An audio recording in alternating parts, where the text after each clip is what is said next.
नमस्कार दोस्तों, मैं दीपक सिंह आप सभी का स्टडी विद सतीश के यूट्यूब चैनल पर स्वागत करता हूं।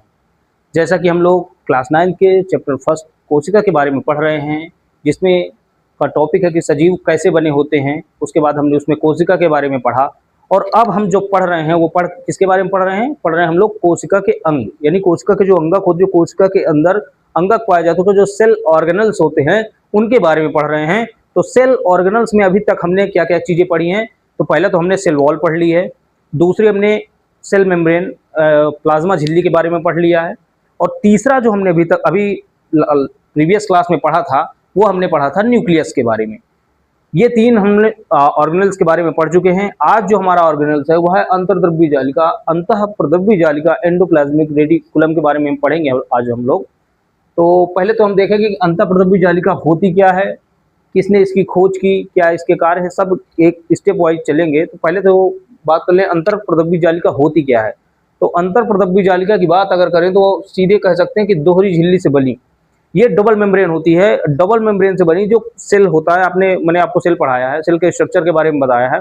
तो सेल के जो अंदर साइटोप्लाज्म पाया जाए, जो मैट्रिक्स पाया जाता है, उसी मैट्रिक्स में दोहरी झिल्ली से बनी चपटी, ठीक है, दोहरी झिल्ली से बनी चपटी नलिकाओं की जो संरचनाएं पाई जाती हैं, चपटी नलिकाओं का एक जाल पाया जाता है, संरचना का एक जाल पाया जाता है, जो कहाँ पाया जाता है, कोशिका द्रव्य के मैट्रिक्स में। ठीक है, तो क्या बताया कि कोशिका द्रव्य के मैट्रिक्स में दोहरी झिल्ली से बनी चपटी नलिकाओं की जो संरचना पाई जाती है, उन संरचनाओं का जो जाल पाया जाता है, उसको हमको लोग क्या बोलते हैं, अंतःप्रद्रव्य जालिका या एंडोप्लाज्मिक रेटिकुलम बोलते हैं। ठीक है, तो किसको बोलते हैं कि कोशिका द्रव्य के मैट्रिक्स में पाए जाने वाले क्या दोहरी झिल्ली से बने चपटी, ठीक है, चपटी नलिकाओं की संरचनाएं जो होती है, जो उसके जाल होते हैं, वो जो पाए जाते हैं, उनको हम क्या बोलते हैं, अंतःप्रद्रव्य जालिका या एंडोप्लाज्मिक रेटिकुलम बोलते हैं। ठीक है, तो ये हो गया। अब इसकी खोज की बात करें तो अंतःप्रद्रव्य जालिका की जो खोज है के.आर. पोर्टर नामक वैज्ञानिक ने की थी। किसने की थी? अंतःप्रद्रव्य जालिका की खोज जो है के.आर. पोर्टर नामक वैज्ञानिक ने 1945 में 1945 में की थी। तो अगर बात करते हैं अंतःप्रद्रव्य जालिका की, तो इसकी खोज की के.आर. पोर्टर नामक वैज्ञानिक ने 1945 ईस्वी में की थी। और यह जो है कि कोशिका द्रव्य के मैट्रिक्स में दोहरी झिल्ली से बनी चपटी नलिकाओं का जाल होता है। कोशिका द्रव्य के मैट्रिक्स में पाए जाने वाली दोहरी झिल्ली से बनी चपटी नलिकाओं का जो जाल होता है, उसको हम लोग क्या बोलते हैं, एंडोप्लाज्मिक रेटिकुलम बोलते हैं। अब अगर बात करें कि एंडोप्लाज्मिक रेटिकुलम की, तो ये क्या होती है, इसकी जो झिल्ली होती है, ठीक है, जैसे कि मान लीजिए ये हमारा एंडोप्लाज्मिक रेटिकुलम है, ठीक है, ये हमारा एंडोप्लाज्मिक रेटिकुलम, तो इसमें कह रहे हैं इसकी जो मेम्ब्रेन बनी होती है वो क्या होती है, यूनिट मेम्ब्रेन की बनी होती है। इसकी जो झिल्ली है, एंडोप्लाज्मिक रेटिकुलम की जो झिल्ली है ईआर की, वो किसकी बनी होती है, यूनिट मेम्ब्रेन की बनी होती है। और इसमें देखिए एक कथन और जोड़ा जा रहा है कि कहीं कहीं पर नलिकाएं जो है केंद्रक कला मतलब समझ रहे हैं, न्यूक्लियर मेम्ब्रेन, ठीक है, क्या न्यूक्लियर मेम्ब्रेन, केंद्रक कला मतलब न्यूक्लियर मेम्ब्रेन, क्या कह रहा है, केंद्रक कला से लेकर के प्लाज्मा मेम्ब्रेन, मतलब कि कोशिका झिल्ली कहां तक, प्लाज्मा मेम्ब्रेन तक। अब मैंने आपको जैसे क्या कोशिका पढ़ा रखी है, ठीक है, ये मान लीजिए हमारी कोशिका है, ये हमारा न्यूक्लियस है, ठीक है, तो क्या कह रहा है कि कहीं कहीं पर जो नलिकाएं हैं वो केंद्रक कला से ले जाकर के कहां, प्लाज्मा झिल्ली तक फैली होती है, मतलब ये हमारी केंद्रक कला है, यही से जुड़ी होती है एंडोप्लाज्मिक। तो कह रहे हैं कहीं कहीं पर जो नलिकाएं हैं ये केंद्रक कला से ले जाकर कहां, प्लाज्मा मेम्ब्रेन तक फैली होती है, मतलब यहां से लेके यहां तक होती है। तो ये क्या कर रहा है कि जो इसकी क्या बोलते हैं, प्लाज्मा एंडोप्लाज्मिक रेटिकुलम की जो झिल्ली होती है वो यूनिट मेम्ब्रेन की बनी होती है, और जो कहीं कहीं पर ये नलिकाएं जो हैं वह केंद्रक कला से लेकर मतलब न्यूक्लियर मेम्ब्रेन से लेकर प्लाज्मा मेम्ब्रेन तक, मतलब कि कोशिका झिल्ली तक क्या होती है, फैली होती है। तो ये हो गई हमारी, फैली रहती हैं। उसके बाद बात कर रहा है कि एंडोप्लाज्मिक रेटिकुलम जो है, एंडोप्लाज्मिक रेटिकुलम की जैसे मैंने आपको बताया कि जो कोशिका झिल्ली होती है या लिपिड और प्रोटीन की बनी होती है, ठीक है, लिपिड प्लस प्रोटीन की बनी होती है, मैंने आपको पढ़ाया था कोशिका में। ठीक है, लिपिड की बात करें तो इसमें मेनली जो होता है फास्फोलिपिड होता है। ठीक इसी प्रकार हम लोग की जो अंतर्द्रव्य जालिका है, जो हमारा एंडोप्लाज्मिक रेटिकुलम है, इसकी भी जो झिल्ली है उसका जो निर्माण होता है किससे होता है, इसकी भी जो झिल्ली का निर्माण है वो फास्फोलिपिड और प्रोटीन से होता है, मतलब इसकी भी जो झिल्ली है वो लिपिड और प्रोटीन की बनी होती है। और इसके जो मोटाई की बात करें तो ये लगभग कितनी होती है, लगभग 60 एंगस्ट्रॉम होती है। तो क्या आपने पढ़ा एंडोप्लाज्मिक रेटिकुलम के बारे में कि इसकी जो खोज है एंडोप्लाज्मिक रेटिकुलम की खोज के आर पोर्टर नामक वैज्ञानिक ने एंडोप्लाज्मिक रेटिकुलम की खोज के आर पोर्टर नामक वैज्ञानिक ने 1945 में 1945 में की। उसके बाद जो अब अगर कोई परिभाषा की बात करने, जैसे मान लीजिए 1 नंबर में आ गया कि एंडोप्लाज्मिक रेटिकुलम है क्या, इसके बारे में लिखे अबाउट एंडोप्लाज्मिक रेटिकुलम। ठीक है, तो आप बताएं कि एंडोप्लाज्मिक रेटिकुलम जो है वह दोहरी झिल्ली से बनी चपटी नलिकाओं की संरचनाओं का जाल है जो कोशिका द्रव्य के मैट्रिक्स में पाया जाता है। ठीक है, कोशिका द्रव्य के मैट्रिक्स में पाई जाने वाली दोहरी झिल्ली से बनी चपटी नलिकाओं की संरचनाओं का जो जाल है उसको हम लोग एंडोप्लाज्मिक रेटिकुलम या अंतर प्रद्रव्य जालिका कहते हैं। ये हमारी परिभाषा हो जाएगी। उसके बाद हम लोग इसमें लिखेंगे कि इसकी जो झिल्ली है, इसकी एंडोप्लाज्मिक रेटिकुलम की जो झिल्ली है वह यूनिट मेम्ब्रेन की बनी होती है। किसकी बनी होती है? यूनिट मेम्ब्रेन की। और ये जो यूनिट मेम्ब्रेन की बनी होती है, तो ये जो झिल्ली होती बनती किससे है? लिपिड और प्रोटीन से बनी होती है। और लिपिड की बात करें तो उसमें जो मेन लिपिड है वो फास्फोलिपिड। तो ठीक है, ठीक उसी प्रकार जिस प्रकार जो कोशिका थी हमारी उसकी झिल्ली लिपिड और प्रोटीन से मिलकर बनी थी, ठीक उसी प्रकार इसकी भी झिल्ली जो है फास्फोलिपिड और प्रोटीन से मिलकर बनी है। इसकी मोटाई की बात करें तो 60 एंगस्ट्रॉम तक होती है। और ये जो एंडोप्लाज्मिक रेटिकुलम की बात करें तो ये हमारी कोशिका में पाई जाती है। और कहीं कहीं पर ये क्या है बताया गया कि कहीं कहीं पर जो एंडोप्लाज्मिक रेटिकुलम है वह न्यूक्लियर मेम्ब्रेन से लेकर कहाँ से केंद्रक कला से लेकर न्यूक्लियर मेम्ब्रेन से लेकर प्लाज्मा झिल्ली, मतलब कि कोशिका झिल्ली प्लाज्मा मेम्ब्रेन तक क्या होते हैं? फैले होते हैं। ठीक है, ये आपने इतना पढ़ लिया किसके बारे में? अंतर प्रद्रव्य जालिका एंडोप्लाज्मिक रेटिकुलम के बारे में। अब मैं इसका डायग्राम ड्रा करने जा रहा हूं। मैं आपको बता रहा हूं कि एंडोप्लाज्मिक रेटिकुलम की जो संरचना है वो कैसी होती है और उसकी संरचना में जो है जो नोमेनक्लेचर होगा, मतलब उसमें जो क्या क्या पाए जाते हैं उसके बारे में हम लोग देखते हैं। तो आपने क्या क्या इंपॉर्टेंट चीज पढ़ ली अंतर प्रद्रव्य जालिका में? इसकी खोज के आर पोर्टर ने 1945 में की। ये जो है कोशिका द्रव्य यानी मैट्रिक्स में पाई जाने वाली दोहरी झिल्ली से बनी चपटी नलिकाओं का जाल होता है। और इसमें आपने पढ़ा कि कहीं कहीं पर ये न्यूक्लियर मेम्ब्रेन से लेकर कहां से? न्यूक्लियर मेम्ब्रेन से लेकर कहां तक? कोशिका झिल्ली प्लाज्मा मेम्ब्रेन तक क्या होते हैं? फैले होते हैं। उसके बाद आपने पढ़ा क्या पढ़ा कि जो ये झिल्ली है एंडोप्लाज्मिक रेटिकुलम की, यह लिपिड और प्रोटीन से बनी होती है। लिपिड की बात करें तो मेनली फास्फोलिपिड, और इसकी मोटाई की बात करें तो 60 एंगस्ट्रॉम होती है। अब मैं ड्रा करने जा रहा हूं अंतर प्रद्रव्य जालिका या एंडोप्लाज्मिक रेटिकुलम के डायग्राम को, और आप लोग देखिए कि इसकी संरचना कैसी होती है, ताकि आप कहीं भी मान लीजिए इसका डायग्राम बना तो आप देख कर भी पहचान सके कि ये एंडोप्लाज्मिक रेटिकुलम है और इसमें क्या क्या पाया जाता है।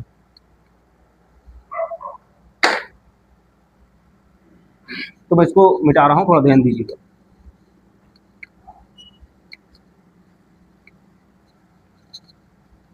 तो आपने इस चैप्टर में क्या क्या पढ़ लिया? शुरू से अगर बात करें तो हम लोगों ने पढ़ा सजीव किससे बने होते हैं। तो मैंने आपको बताया था कि सजीव जो होते हैं हमारे किससे बने होते हैं बेटा? सजीव कोशिका से मिलकर बने होते हैं, ये मैंने आपको बताया। फिर उसके बाद बात आई कि आखिर जब अगर सजीव जो कोशिका से बने हैं तो फिर कोशिका क्या है ना? तो मैंने आपको बताया था कोशिका जो है हमारे जीवन की आधारभूत इकाई है। उसको हम लोग बोलते हैं structural and functional unit of life. ठीक है, कोशिका की संरचनात्मक एवं कार्यात्मक इकाई। उसके बाद हमने पढ़ा कोशिका में यूकैरियोटिक, प्रोकैरियोटिक, एक कोष की और बहुकोष की जीवों के बारे में पढ़ा। उसके बाद हमने क्या पढ़ा? सेल के स्ट्रक्चर के बारे में पढ़ा, प्लांट सेल और एनिमल सेल के बारे में डिस्कशन किया। और अब हम लोग सेल ऑर्गेनल्स के बारे में पढ़ रहे हैं, जिसमें आपने cell wall, cell membrane, cell membrane और न्यूक्लियस, इन 3 चीजों के बारे में आपने पढ़ लिया पहले ही। आज हम लोग पढ़ रहे हैं क्या? Endoplasmic reticulum. एंडोप्लाज्मिक रेटिकुलम के बारे में पढ़ रहे हैं।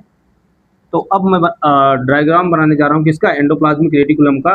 और मैं आपको उस डायग्राम के थ्रू बताऊंगा कि वास्तव में एंडोप्लाज्मिक रेटिकुलम जो संरचना है, जो इसका स्ट्रक्चर है, उसमें पाया क्या क्या जाता है। तो आप लोग थोड़ा ध्यान से इसको देखिएगा। तो क्या हम लोग ड्राइव करेंगे अब? Structure of endoplasmic reticulum. Structure of ER लिखे दे रहा हूं, चलिए पूरा लिखे दे रहे हैं। एंडोप्लाज्मिक रेटिकुलम, ठीक है, स्ट्रक्चर ऑफ एंडोप्लाज्मिक रेटिकुलम, यानी कि अंतर्प्रदब्बी जालिका की संरचना। अब मैं बताने जा रहा हूं अंतर्प्रदब्बी जालिका का चित्र, आप लोग थोड़ा ध्यान से इसको थोड़ा देखिएगा। पहले मैंने अभी आपको क्या बताया, थोड़ी देर पहले, आप उस बात को थोड़ा गौर करिएगा, मैंने आपको क्या बताया थोड़ी देर पहले कि जो अंतर्प्रदब्बी जालिका है या क्या है, मैंने आपको बताया ना डुअल मेम्ब्रेन है। कैसी संरचना है, डुअल मेम्ब्रेन है। कहाँ पाई जाती है, कोशिका द्रव्य के मैट्रिक्स में पाई जाती है। तो डुअल मेम्ब्रेन का अगर मैंने आपको बताया कॉन्सेप्ट, तो ये क्या होगी, सिंगल मेम्ब्रेन हो गई। अब हम इसमें क्या बनाएंगे, डबल मेम्ब्रेन, मतलब इसकी दूसरी संरचना, इसकी दूसरी जो मेम्ब्रेन हम उसको बनाएंगे। तो ये रही मान लीजिए क्या, हमारी दोहरी संरचना यानी दूसरी मेम्ब्रेन, ठीक है। ये क्या होगा, ये हमारी हो गई दूसरी मेम्ब्रेन। यहीं से हमारा क्या होगा, संरचना जो होती क्या हो, जुड़ी होगी, ठीक है। यहीं से क्या होगी, हमारी जो अंतर्प्रदब्बी जालिका की जो संरचनाएं हैं वह क्या होंगी, जुड़ी होंगी, ठीक है। संरचना के बारे में आपने देखा ही है, हर जगह आपने देखा होगा संरचना के बारे में।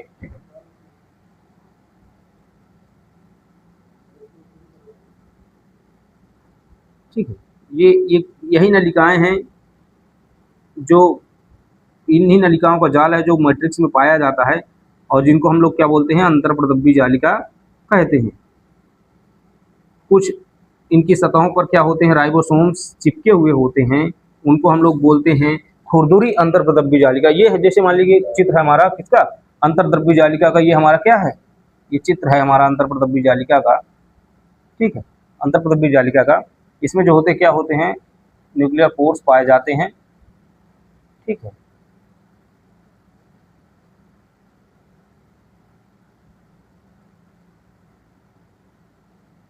ठीक, ये संरचना है हमारी। उसके बाद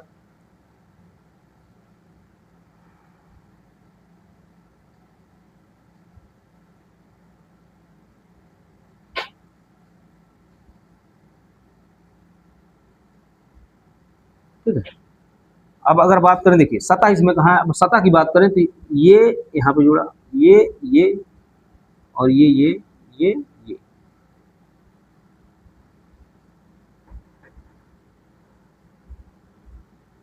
ठीक है।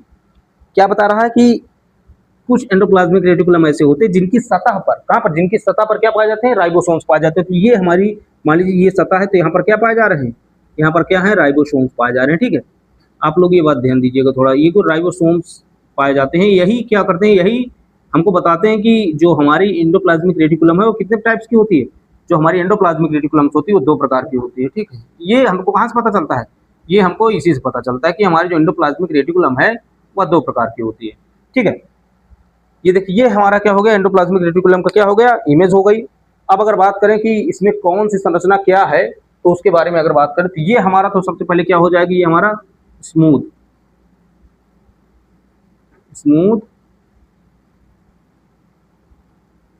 एंडोप्लाज्मिक रेटिकुलम, मतलब ऐसी संरचना, स्मूथ एंडोप्लाज्मिक रेटिकुलम मतलब ऐसी संरचना जिनके पास क्या है, राइबोसोम्स नहीं है, जिनकी सतह पर क्या है, राइबोसोम्स नहीं पाए जाते।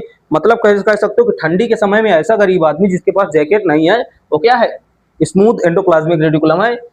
और जिसके पास जैकेट है, मतलब जिसकी सतह पर, जिसका जो बाहरी आवरण है उस पर जो राइबोसोम्स हैं वो चिपके हुए पाए जाएंगे, उनको हम बोलेंगे क्या, रफ एंडोप्लाज्मिक रेटिकुलम या फिर खुरदुरी अंतःप्रदब्बी जालिका, मतलब रफ एंडोप्लाज्मिक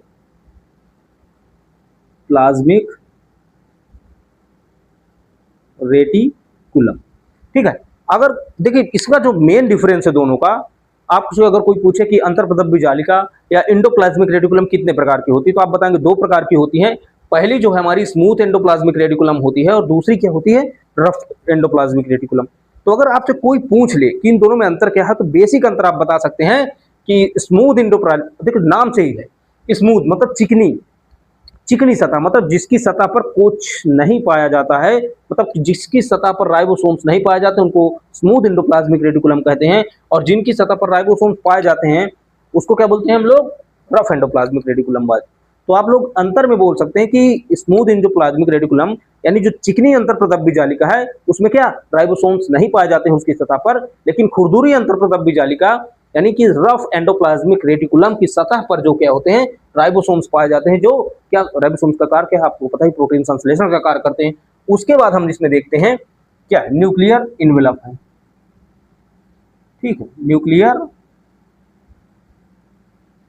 इन्वेलप कहेंगे इसको, ठीक है। क्या बोल देंगे, न्यूक्लियर इन्वेलप बोल देंगे। इनको बोला जाएगा क्या, न्यूक्लियर पोर बोलेंगे। क्या बोलेंगे, न्यूक्लियर पोर बोल दिया, ठीक है। उसके बाद इनकी बात करें, जो क्या है, नलिकाएं हैं, नलिकाएं, ठीक है, इनको क्या बोलते हैं हम लोग, सिस्टर्नी बोलते हैं, ठीक है। इनको क्या बोलते हैं हम लोग, सिस्टर्नी बोलते हैं। नलिकाओं को क्या बोला जाता है, सिस्टर्नी।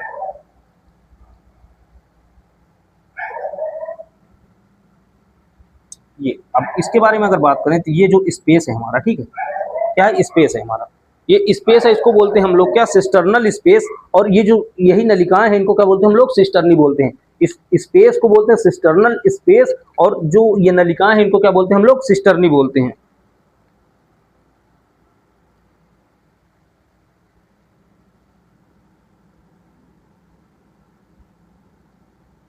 क्या बोलते हैं, सिस्टर्नल स्पेस, और इनको हम लोग बोलते हैं सिस्टर्नी,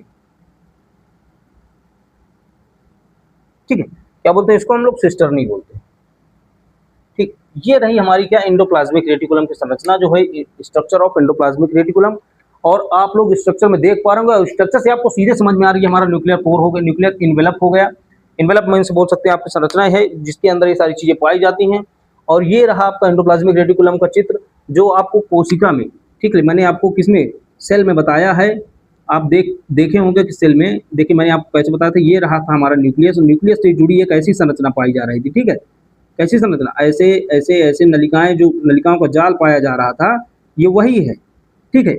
ये जो पार्टिकुलर एरिया है, ये जो पार्टिकुलर ऑर्गेनल्स सेल का, यही है हमारा एंडोप्लाज्मिक रेटिकुलम। ये पूरी संरचना इसकी एंडोप्लाज्मिक रेटिकुलम की। और इसमें दो प्रकार के एंडोप्लाज्मिक रेटिकुलम पाए जाते हैं।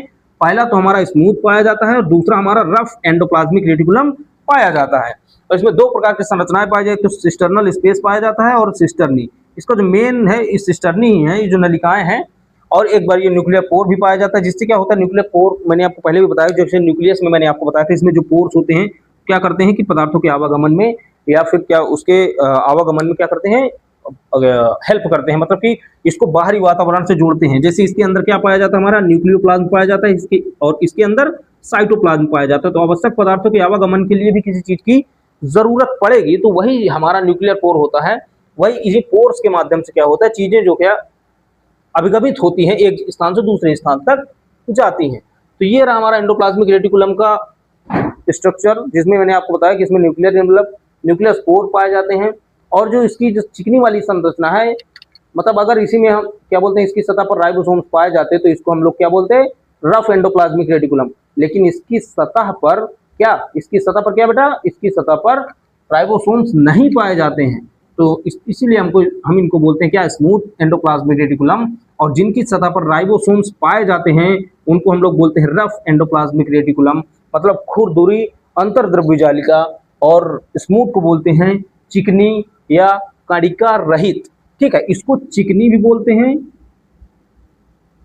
और कणिका रहित भी बोलते हैं, कणिका रहित, ठीक है। और इसको जो हम लोग बोलते हैं खुरदुरी तथा कणिकामय, क्या बोलते हैं, कणिकामय। मतलब कणिकामय मतलब कणिका से भर, इसमें जो कणिका है पाई जाएंगी। कणिका रहित मतलब किसमें कणिका से रहित है, इसमें कणिकाएं नहीं पाई जाएंगी। तो नाम से ही साबित हो जाता है, चिकनी का मतलब जिनके सतह पर कुछ नहीं पाया जाता, और चिकनी हटा दें, देखिए कणिका रहित, रहित से मतलब है कि यहाँ पर कोई भी कणिकाएं नहीं पाई जाएंगी। और कणिकामय का मतलब होता है जैसे प्रकाशमय, ठीक है। तो प्रकाश रहित मतलब अंधकार वाला रूम, लेकिन प्रकाशमय अगर कह दे तो मतलब जहां पर उजाला है, तो कणिकामय का मतलब जहां पर कणिकाएं पाई जाएंगी। तो उसी प्रकार चिकनी अंतर्प्रदब्य जालिका और खुरदुरी अंतर्प्रदब्य जालिका, ये दो प्रकार की होती हैं हमारी जो एंडोप्लाज्मिक रेटिकुलम्स होती है। अब दोनों के कार्य के बारे में अगर हम देखें, फिर हमारा डायग्राम हो गया। अब हम लोग क्या बात करेंगे, हमने क्या पढ़ लिया, हमने पढ़ा एंडोप्लाज्मिक रेटिकुलम के बारे में, कि इसकी खोज जो है के.आर. पोर्टर नामक वैज्ञानिक ने 1945 में की। उसके बाद मैंने आपको बताया कि इस ये जो है क्या है, ये आप ये देखिए हमारी जो एंडोप्लाज्मिक रेटिकुलम है किससे जुड़ी होती है, न्यूक्लियस से। और न्यूक्लियस किसके अंदर होता है, न्यूक्लियस होता है सेल के अंदर। और सेल के अंदर मतलब सेल यानी साइटोप्लाज्म यानी कोशिका द्रव्य जो मैट्रिक्स है उसमें पाया जाएगा, ठीक है। और जो सेल के अंदर जो न्यूक्लियस पाया जाएगा उसी से जुड़ी एक संरचना होती है क्या, एंडोप्लाज्मिक रेटिकुलम होती है। और कहीं कहीं पर मैंने अभी आपको बताया ये जो है न्यूक्लियर मेम्ब्रेन, मतलब न्यूक्लियर मेम्ब्रेन केंद्रक झिल्ली से ले जाकर के प्लाज्मा झिल्ली, मतलब कि जो केंद्रक है मध्य में वहां से ले जाकर के जो बाहरी आवरण है प्लाज्मा झिल्ली, न्यूक्लियर मेम्ब्रेन से ले जाकर प्लाज्मा मेम्ब्रेन तक क्या होता है, फैला होता है। और बात करें किसकी बनी होती है, जो संरचना है बनती किसकी है, तो जो संरचना है बेटा ये बनती है लिपिड और प्रोटीन से मिलकर। और इसकी मोटाई के बारे में मैंने अभी आपको बताया, तो इसकी मोटाई जो होती है 60 एंगस्ट्रॉम तक होती है।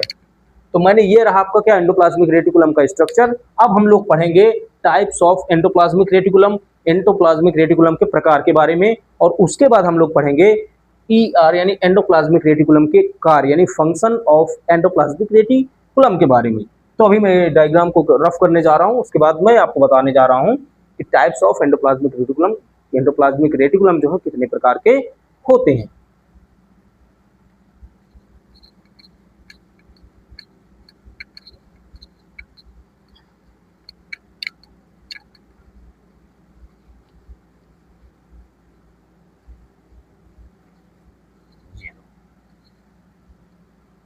क्या पढ़ेंगे हम लोग अब हम लोग पढ़ेंगे टाइप्स ऑफ एंडोप्लाज्मिक रेटिकुलम।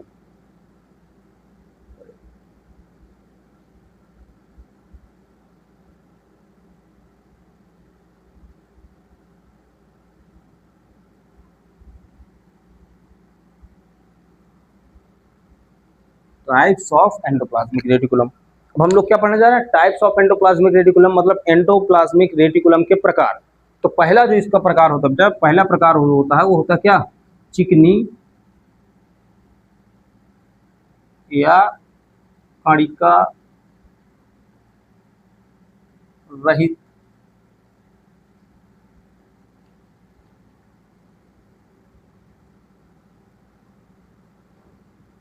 अंतः प्रदव्य जालिका। इंग्लिश की बात करें तो बोलेंगे स्मूथ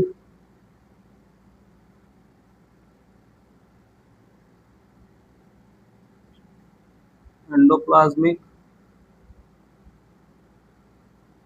रेटिकुलम, ठीक है।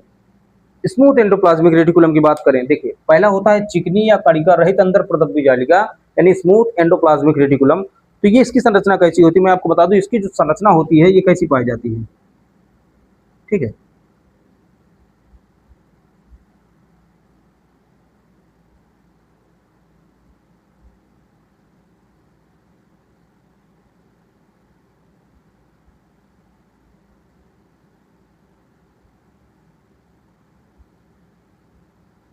ठीक, देखिए इनकी सतह पर क्या होते हैं बेटा, ये चिकने होते हैं, ठीक है। इनकी सतह पर क्या होते हैं, इनकी सतह पर राइबोसोम्स क्या होते हैं, नहीं पाए जाते हैं, ठीक। ये देखिए आप देखिए डिफरेंस देख लीजिए आप, यहाँ पर क्या कहीं पर राइबोसोम्स आपको दिख रहे हैं, एकदम चिकना सपाट दिख रहा है। तो चिकनी और सपाट जो नलिकाओं का जो जाल होता है जो कहाँ पाया जाता है, जो पाया जाता है कहाँ पाया जाता है, साइटोप्लाज्म के मैट्रिक्स में, मतलब कोशिका द्रव्य के मैट्रिक्स में जो चिकनी चपटी नलिकाओं का जो संरचनाओं का जो जाल है पाया जाता है उसको हम लोग बोलते हैं चिकनी अंतःप्रदव्य जालिका यानी स्मूथ एंडोप्लाज्मिक रेटिकुलम, ठीक। एंडोप्लाज्मिक रेटिकुलम क्या बोलते हैं, जहां पर जिनकी सतह पर अगर राइबोसोम्स नहीं पाए जाते हैं तो उनको हम लोग बेटा बोलते हैं स्मूथ एंडोप्लाज्मिक रेटिकुलम, मतलब चिकनी अंतर्द्रव्य जालिका। अगर हम लोग इसी के सतह के ऊपर क्या, अब देखिए दूसरा हम लोग पढ़ेंगे, और दूसरे की बात करें तो दूसरा जो हमारा है वह क्या है, रफ एंडोप्लाज्मिक रेटिकुलम, ठीक है। Rough ER rough endoplasmic reticulum मतलब कि खुरदुरी, ठीक, खुरदुरी अंतर्द्रव्य जालिका के बारे में अगर पढ़े। दूसरा हमारा है रफ एंडोप्लाज्मिक रेटिकुलम। अब देखिए दोनों डिफरेंस समझिएगा, ये हमारा क्या हो गया स्मूथ, अभी इसमें कोई क्या है राइबोसोम्स नहीं सतह पर चिपके हों। अगर हम लोग इसी को ऐसे बना दें,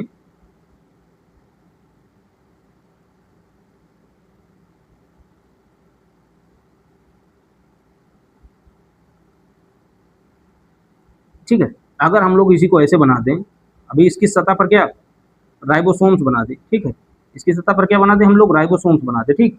तब ये जो राइबोसोम्स जिनकी सतह पर पाए जाएंगे इनको हम लोग बोल देंगे क्या, rough endoplasmic reticulum, rough ER. तो दोनों में डिफरेंस आप समझिए वी एस, ठीक है, दोनों में डिफरेंस समझिए। स्मूथ एंडोप्लाज्मिक रेटिकुलम की जो सतह है उस पर क्या है, उस पर जो है राइबोसोम्स नहीं पाए जाते हैं, जबकि रफ एंडोप्लाज्मिक रेटिकुलम की सतह पर राइबोसोम्स क्या होते हैं, चिपके होते हैं, जो प्रोटीन संश्लेषण का क्या करते हैं, प्रोटीन संश्लेषण का कार्य करते हैं। तो ये हमारा रहा क्या, एंडोप्लाज्मिक रेटिकुलम के जो है क्या प्रकार के बारे में। तो दो रहे हमारा, एक कणिका रहित मतलब चिकनी अंतर्पद बीजालिका, और दूसरा जो हमारा रहा रफ एंडोप्लाज्मिक रेटिकुलम मतलब कि खुरदुरी अंतर्पद बीजालिका के बारे में।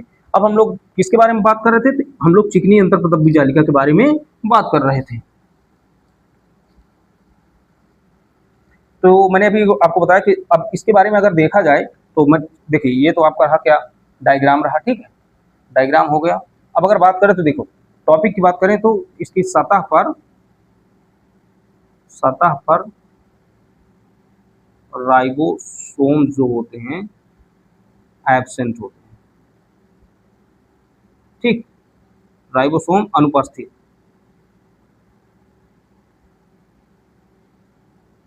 ठीक, क्या है, सतह पर राइबोसोम्स नहीं पाए जाते हैं, ठीक है, किसकी, चिकनी अंतर्पृथक बीजालिका की सतह पर क्या होते हैं, राइबोसोम्स अनुपस्थित होते हैं, और यह प्रोटीन उपापचय में भाग नहीं लेती है। प्रोटीन उपापचय में भाग क्यों नहीं लेती है, क्योंकि इसकी सतह पर राइबोसोम्स नहीं पाए जाते हैं, प्रोटीन उपापचय में भाग नहीं लेती है।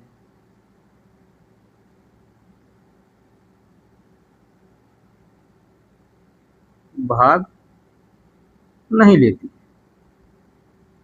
ठीक है। चिकनी अंतर्पृथक बीजालिका जो होती है इसकी सतह पर राइबोसोम्स ना पाए जाने के कारण या क्या प्रोटीन उपापचय में भाग नहीं लेती है। कहने का मतलब है कि अगर दो सहेलियां हैं, ठीक है, ये ए और बी, दो सहेलियां हैं, ठीक है, इसके पास बॉयफ्रेंड है, इसके पास बॉयफ्रेंड नहीं, तो जाहिर सी बात है ना, अगर इसके पास नहीं है तो ये अकेले ही तो रेस्टोरेंट जाएगी, अगर इसके पास है तो ये दोनों जाएंगे। तो इसमें राइबोसोम्स पाया जा रहा है, इसलिए क्या कर रही है, ये राइबोसोम्स की उपस्थिति में, कौन, खुरदुरी, राइबोसोम्स की उपस्थिति में क्या प्रोटीन संश्लेषण में भाग लेती है, प्रोटीन उपापचय में भाग लेती है। लेकिन जो हमारी चिकनी अंतर्पृथक बीजालिका है इसके अनुपस्थित होने के कारण या प्रोटीन अपापचय में भाग नहीं लेती है। ये जाएगी तो जरूर लेकिन अकेले जाएगी, प्रोटीन अपापचय में भाग नहीं लेगी। मतलब कि क्या होता है, चीजें वो जाएगी अकेले, अपनी फोटो स्वयं खींचेगी, सेल्फी लेगी, लेकिन ये दो लोग हैं, ये एक दूसरे की क्या फोटो खींच सकते हैं। ठीक उसी प्रकार अगर इसकी सतह पर राइबोसोम्स पाए जाते तो यह प्रोटीन उपापचय में भाग लेती। तो मेन कारण क्या है कि जो चिकनी अंतर्पृथक बीजालिका है इसकी सतह पर क्या राइबोसोम्स नहीं पाए जाते हैं, इसीलिए यह जो है इसमें प्रोटीन के उपापचय में भाग नहीं लेती है। और अगर बात करें तो किसमें भाग लेती है, बात अगर करते ये जो हमारी चिकनी अंतर्पृथक बीजालिका है या लिपिड जो है, या लिपिड एंड एस्ट्रॉल, एस्ट्रॉल के स्राव जो इनका लिपिड और एस्ट्रॉल का स्राव करता है उन कोशिकाओं में क्या होता है, ये अधिक पाई जाती हैं। लिपिड और एस्ट्रॉल के स्राव मतलब ऐसी कोशिकाएं जो लिपिड और एस्ट्रॉल का स्राव करती हैं उन कोशिकाओं में ये क्या है, अधिक मात्रा में पाई जाती है। मतलब जहां पर क्या होता है कि अधिक अमीर लोग होंगे वहां उनके आसपास लोग ज्यादा पाए जाएंगे। तो वही कह रहा है कि अगर इनकी बात करें चिकनी अंतर्पृथक बीजालिका की तो ये लिपिड और एस्टेरॉल के स्राव करने वाली कोशिकाओं में अधिक पाए जाते हैं। तो ये हमारा रहा क्या चिकनी अंतर्पृथक बीजालिका के बारे में। अब हम लोग पढ़ने जा रहे हैं खुरदुरी अंतर्पृथक बीजालिका, मतलब इसका टाइप 2 रफ एंडोप्लाज्मिक रेटिकुलम के बारे में।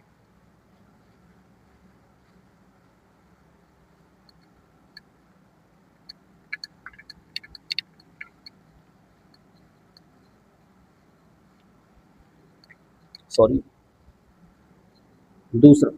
दूसरा क्या है, rough endoplasmic reticulum, rough ER. ठीक है, रफ एंडोप्लाज्मिक रेटिकुलम संरचना के बारे में मैंने आपको बता दिया कि जिसकी सतह पर क्या होते हैं, जिसकी सतह पर राइबोसोम्स पाए जाते हैं। ठीक है, सतह पर राइबोसोम्स पाए जाएंगे तो उन्हीं को हम लोग बोलेंगे क्या, खुरदुरी अंतर्पृथक बीजालिका। अब अगर इनके बारे में बात करें तो बात इनके बारे में टॉप पॉइंट क्या हो सकता है, सतह पर क्या, सतह पर राइबोसोम्स पाए जाएंगे, राइबोसोम्स उपस्थित, प्रोटीन अपापचय में भाग लेंगे ये,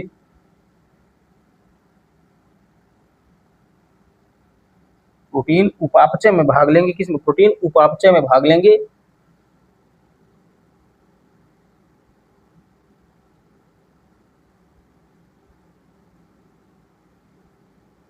साथ ही साथ देखो इसमें क्या पाए जाते हैं, राइबोसोम्स पाए जाते हैं, तो ये प्रोटीन के निर्माण में भी क्या करते हैं, सहायता प्रदान करते हैं। ठीक है, प्रोटीन निर्माण में भी सहायता करते हैं।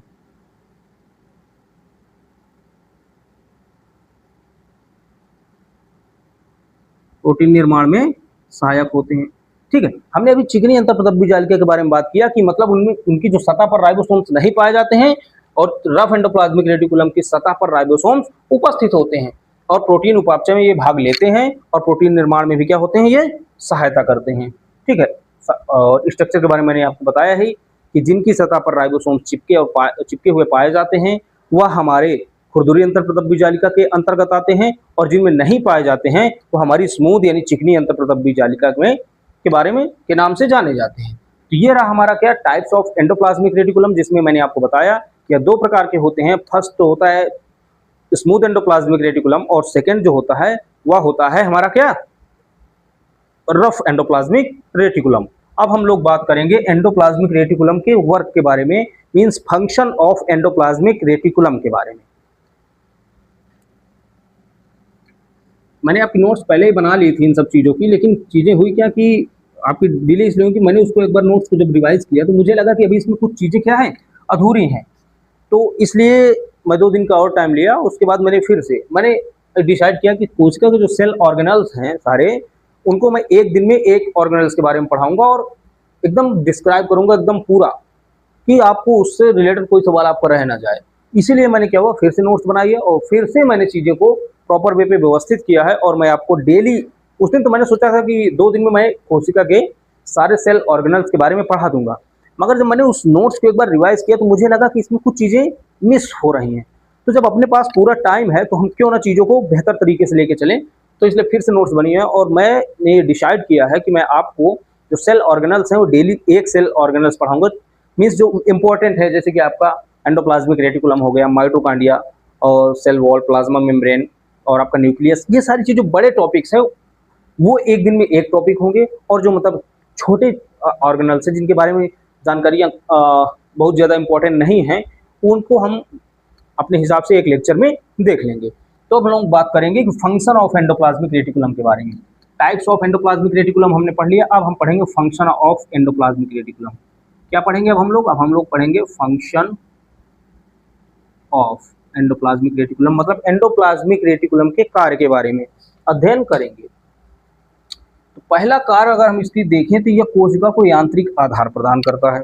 कैसे प्रदान करता है, कोशिका को कैसे करता है, जैसे मैंने अभी कहा कि क्या करता है, कोशिका को एक यांत्रिक आकार प्रदान करता है। मान लीजिए हमारी सेल है, ठीक है, कोशिका ही हमारी, ये हमारा न्यूक्लियस है, यहाँ से जुड़ी एंडोप्लाज्मिक रेटिकुलम है, ठीक है, और यहाँ तक फैली, इधर भी ये ऐसे फैली, इधर भी ये फैली है, ठीक है। तो एक तरह से क्या है, इसके जो ढांचे के निर्माण में मतलब एक तरह से सहायता तो कर, इसके यांत्रिक जो ढांचा है उसको क्या कर रहे हैं, उसको एक आधार प्रदान कर रहे हैं। तो वही इसका पहला टॉपिक है। पहले टॉपिक में कह रहा है कि जो एंडोप्लाज्मिक रेटिकुलम है या कोशिका को, ठीक है, या कोशिका द्रव्य को, ठीक है, ये किसको, कोशिका द्रव्य को यांत्रिक आधार प्रदान करता है। किसको, कोशिका द्रव्य को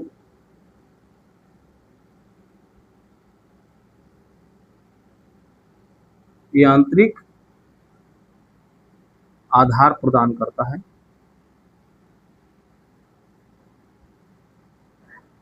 ठीक है, और दूसरा है कि एंडोप्लाज्मिक रेटिकुलम की जो नलिकाएं हैं, ठीक है, नलिकाओं द्वारा कोशिका के विभिन्न अंगकों व बाह्य पर्यावरण के बीच जो घुलित पदार्थों का अभिगमन होता है। हाँ, ठीक है।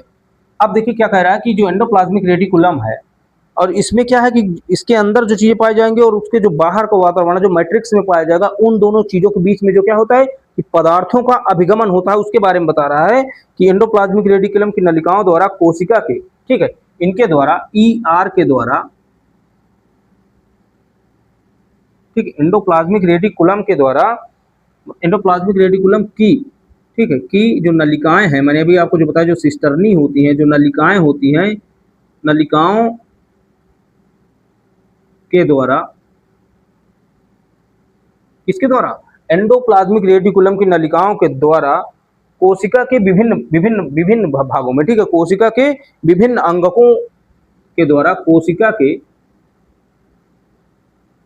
चलो पहले लिखे दे रहा हूं फिर उसके बाद समझाता हूं। कोशिका के विभिन्न अंगकों, विभिन्न भागों, अंगकों, ठीक है, विभिन्न भागों, अंगकों व बाह्य पर्यावरण के बीच, व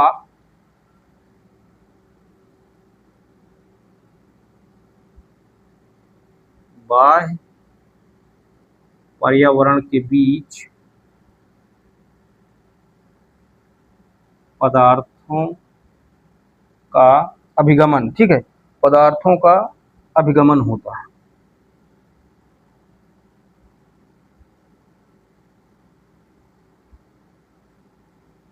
ठीक, तीसरा क्या कह रहा है कि नई कोशिका जो होती है, कि कोशिका में जो केंद्रक झिल्ली होती है और गोल्जी बॉडी होती है, इसी झिल्ली से बनते हैं, ठीक है, केंद्रक झिल्ली,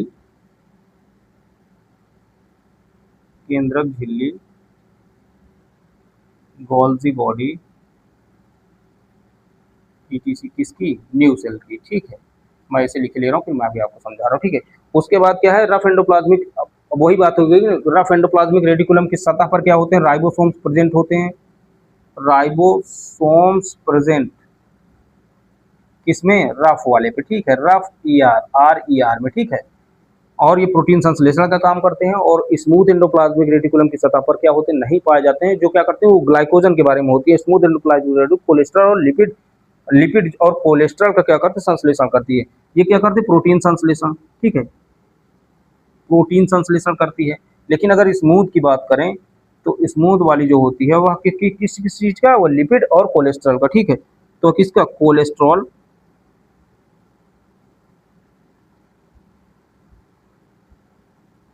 व लिपिड का संश्लेषण करती है। अब देखो कार्य के बारे में मैं आपको समझा रहा हूँ एक बार, ये तो लिखा है नॉर्मल चीजें। फंक्शन ऑफ एंडोप्लाज्मिक रेटिकुलम, मतलब कि अंतर्प्रदब्धी जालिका के कार्य के बारे में अगर हम बात करते हैं, क्या पहला कार्य क्या है कि कोशिका द्रव्य को यांत्रिक आधार प्रदान करता है। मतलब जो एंडोप्लाज्मिक रेटिकुलम है यह किसमें पाया जाता है, कोशिका द्रव्य में ही पाया जाता है। तो उसी कोशिका द्रव्य को एक यांत्रिक आधार, यानी उसको एक ढांचा, एक आधार प्रदान करने का यह काम करता है। दूसरा अगर बात करें तो जो एंडोप्लाज्मिक रेटिकुलम है उसकी जो नलिकाओं के द्वारा क्या होती है, कोशिका के विभिन्न अंगकों व बाह्य पर्यावरण के बीच, ठीक है। अब देखिए जो हमारी एंडोप्लाज्मिक रेटिकुलम है इसी के द्वारा क्या है, कोशिका द्रव्य किसके किसके बीच, कोशिका के विभिन्न अंगकों और बाह्य पर्यावरण के बीच, ठीक है, बाह्य पर्यावरण के बीच, मीन्स जो सेल ऑर्गेनल्स हैं और उसके बाह्य पर्यावरण, जो उसका बाहरी पर्यावरण है, उन दोनों के बीच क्या होती है, पदार्थों के आवागमन में क्या कर, अभिगमन होता है। किसके द्वारा, अंतःपदब्धी जालिका के द्वारा ही क्या होते हैं, अभिगमन होता है, क्योंकि इनकी सतह पर क्या पाए जाते हैं, न्यूक्लियर पोर पाए जाते हैं। उसके बाद कह रहा है कि केंद्रक झिल्ली और गोल्जी बॉडी, ठीक है, मतलब जो नई सेल होती है हमारी, जो न्यू सेल है, न्यू सेल की जो क्या है, न्यू सेल में पाई जाने वाली जो केंद्रक झिल्ली है, न्यूक्लियर मेम्ब्रेन है, और जो गोल्जी बॉडी है यानी गाल्जी काय हैं, वो किससे बने होते हैं, वह इसी एंडोप्लाज्मिक रेटिकुलम की मेम्ब्रेन से, इसी झिल्ली द्वारा नई सेल की केंद्रक झिल्ली और गाल्जी बॉडी का निर्माण होता है। एंडोप्लाज्मिक रेटिकुलम्स की जो मेम्ब्रेन होती है फास्फोलिपिड और प्रोटीन की बनी होती है, उसी से नई कोशिका की केंद्रक झिल्ली और गोल्जी बॉडी का क्या होता है, निर्माण होता है। उसके बारे में उसके बाद बात करें कि राइबोसोम्स प्रेजेंट होते हैं किसमें, दो प्रकार की मैंने आपको बताया एंडोप्लाज्मिक रेटिकुलम होती है। पहली तो चिकनी होती है, जो चिकनी अंतःपदब्धी जालिका होती है वह किसका वह जो है कोलेस्ट्रॉल और लिपिड के संश्लेषण में भाग लेती है। और जो रफ एंडोप्लाज्मिक रेटिकुलम है, जिनकी सतह पर राइबोसोम्स पाए जाते हैं, वो हमारी किसमें, प्रोटीन संश्लेषण में भाग लेती है और प्रोटीन के निर्माण में भी क्या सहायता प्रदान करती है। तो ये रहा हमारा क्या, फंक्शन ऑफ एंडोप्लाज्मिक रेटिकुलम। तो मैंने अभी आज आपको क्या क्या पढ़ाया, आज मैंने आपको पढ़ाया एंडोप्लाज्मिक रेटिकुलम के बारे में। तो टोटल एक थोड़ा सा डिस्कशन हो जाए। पहला तो मैंने आपको बताया कि एंडोप्लाज्मिक रेटिकुलम की जो खोज है वह किसने की, KR पोर्टर नामक वैज्ञानिक ने। कब की, 1945 ईस्वी में। अब अगर आपसे कोई परिभाषा पूछ ले एंडोप्लाज्मिक रेटिकुलम की, मतलब कि एक नंबर में कहीं कोई आपसे पूछे कि एंडोप्लाज्मिक रेटिकुलम क्या होता है, तो उसमें आप लिखेंगे कि कोशिका द्रव्य के मैट्रिक्स में पाई जाने वाली चपटी, ठीक है, नलिकाएं, जो चपटी नलिकाओं का जो समूह है या जाल है, उनको हम क्या बोलते हैं, एंडोप्लाज्मिक रेटिकुलम बोलते हैं। और कहीं कहीं पर ये एंडोप्लाज्मिक रेटिकुलम जो है वह न्यूक्लियर मेम्ब्रेन से लेकर करके प्लाज्मा मेम्ब्रेन तक क्या होते हैं, फैले होते हैं। और यह दो प्रकार के होते हैं, चिकनी और खुरदुरी, मतलब रफ एंडोप्लाज्मिक रेटिकुलम और स्मूथ एंडोप्लाज्मिक रेटिकुलम। और अगर दोनों में डिफरेंस भी लिख सकते हैं आपकी, जो चिकनी अंतरप्रदब्बी जालिका है उसकी सतह पर राइबोसोम्स नहीं पाए जाते, और जो खुरदुरी अंतरप्रदब्बी जालिका है उनकी सतह पर राइबोसोम्स पाए जाते हैं। और एक अंतर आप ये भी बता सकते हैं कि जो हमारी चिकनी अंतरप्रदब्बी जालिका है वह क्या कोलेस्ट्रॉल और कोलेस्ट्रॉल के साथ साथ लिपिड के संश्लेषण में भाग लेती है, और जो हमारी खुरदुरी अंतरप्रदब्बी जालिका है उसकी सतह पर राइबोसोम्स पाए जाते हैं, जिसकी वजह से वह प्रोटीन संश्लेषण में भाग लेती है और साथ ही साथ प्रोटीन निर्माण में भी सहायता करती है। तो ये रहा आज का आपका लेक्चर, क्या एंडोप्लाज्मिक रेटिकुलम के बारे में। और कल हम लोग नेक्स्ट डे पढ़ेंगे माइटोकॉन्ड्रिया के बारे में। तो हमने क्या क्या पढ़ लिया, पहला तो पढ़ लिया हमने सेल वॉल पढ़ ली, दूसरा हमने सेल मेम्ब्रेन के बारे में पढ़ा, तीसरा हमने पढ़ा न्यूक्लियस के बारे में, चौथा आज हमने पढ़ा एंडोप्लाज्मिक रेटिकुलम के बारे में। और जो हमारा कल का टॉपिक होगा वो हमारा माइटोकॉन्ड्रिया होगा।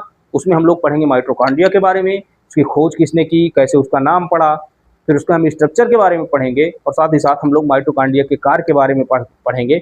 और एक डिटेल डिस्कशन माइटोकॉन्ड्रिया के बारे में अगले लेक्चर पे होगा। तो आज का हमारा लेक्चर जो पूरा टोटली बेस्ड था एंडोप्लाज्मिक रेटिकुलम के ऊपर, अंतरप्रदब्बी जालिका के ऊपर था। तो मैं आप सभी से रिक्वेस्ट करूंगा कि इस लेक्चर या वीडियो को अगर आपको अच्छा लगे तो आप ज़रूरतमंद लोगों तक शेयर करिए, जिससे क्या हो उनकी कोई ना कोई मदद हो सके। और आप सभी को इस वीडियो पर बने रहने के लिए और अपना कीमती समय देने के लिए मैं आप सभी का तहे दिल से स्वागत करता हूं, तहे दिल से धन्यवाद बोलता हूं आप सभी का। और आज की क्लास को मैं यहीं पर विराम देता हूं। मिलते हैं कल एक नए वीडियो में, और तब तक के लिए गुड बाय, थैंक यू।